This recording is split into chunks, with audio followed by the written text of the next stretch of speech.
আমরা যে পশু ক্রয় করব ত্রুটিমুক্ত হতে হবে।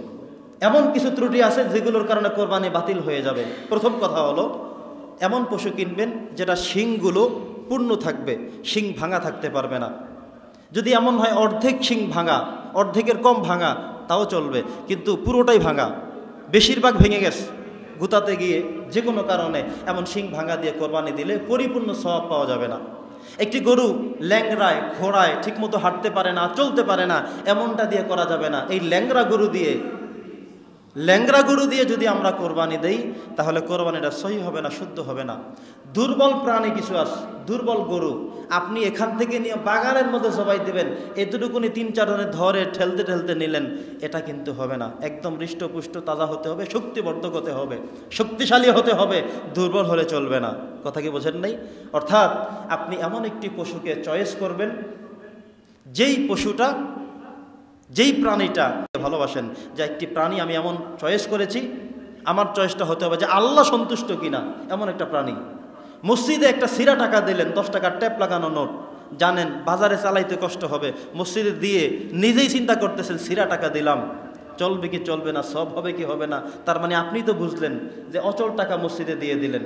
মসজিদে যখন দিবেন, ভিক্ষুককে যখন দিবেন, নতুনটা দিয়েন, ভালোটা দিয়েন, সেও খুশি হবে, আল্লাহ খুশি হবে, আপনার কাছেও ভালো লাগবে।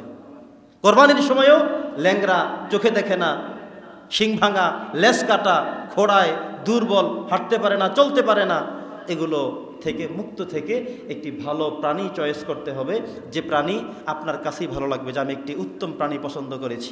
আরে আপনি 70,000 টাকা দিয়ে পশু কিনেন না, সেটার মধ্যেও হৃষ্টপুষ্ট ভালো আছে। 1 লক্ষ টাকা দিয়ে কিনবেন, সেটার মধ্যে ভালো কিনা সম্ভব দেখতে হবে, পছন্দ করে তারপরে কিনবেন। অর্থাৎ মনের দিক থেকে ভালো লাগার বিষয়টাকে প্রাধান্য দিবেন, তাহলেই আল্লাহ তাআলা আমাদের কোরবানিকে কবুল করবেন। প্রিয় সুধী, এর পরবর্তী কথা হলো, অনেকে অন্তঃসত্ত্বা গরু জবাই করেন, মহিলা গরু, অর্থাৎ গাভী যেটাকে বলা হয়, ছাগলের মধ্যে বকরি যেটাকে বলা হয়।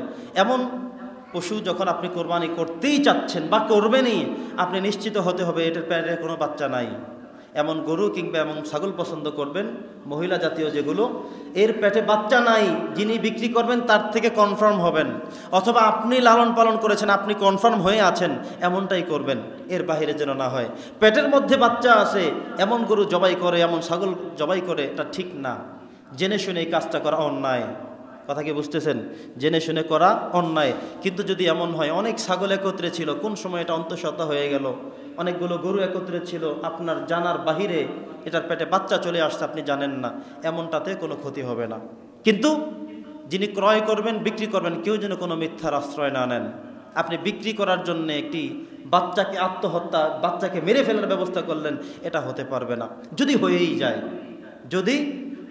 যায়, আপনি জবাই করলেন, করে দেখলেন পেটের মধ্যে বাচ্চা আছে, যদি জীবিত রাখা সম্ভব হয় তাহলে রেখে এটাকে দান করে দেবেন। কি করতে হবে? কথা বলেন।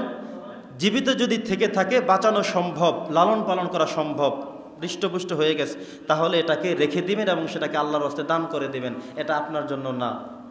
আর যদি দেখেন যে না, এটা আসলে বাঁচানো সম্ভব না, ওইটাকেও জবাই করতে হবে। কারণ জীবিত একটা প্রাণী আপনি কষ্ট দিবেন কেন? ওটাকে জবাই করে দিয়ে সেই গোস্তটাও ওই যে আল্লাহর রাস্তায় দেওয়ার সঙ্গে আপনি দিয়ে দিবেন, ওইটার সাথে সংমিশ্রণ করে। এটা এমন করতে পারবেন না যে আস্তে করে ফেলে দিলেন, না, কোরবানের সময় এটা দূষণীয়। কোরবানের সময় এগুলো খেয়াল করতে হবে, ক্রয় করার সময় খুব নজর দিতে হবে, হয়ে গেলে পরবর্তীতে সেটাকে বৈধ রাস্তা আপনাকে খুঁজে নিতে হবে।